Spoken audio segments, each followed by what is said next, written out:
Onun adına çıkrık mı diyorlar abi? Evet. Çıkrık. Evet. Çıkrık eskiden ip yapma makinesiydi aynı zamanda herhalde. Ha işte o makineden çıkrık onun için diyorlardı.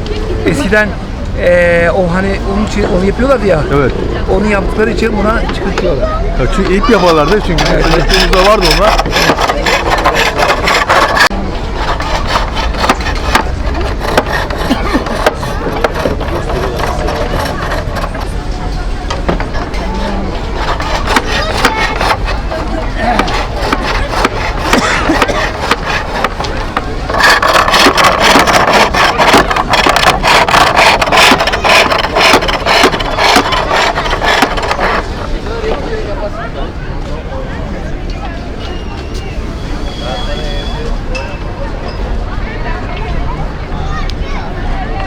Merhaba hocam.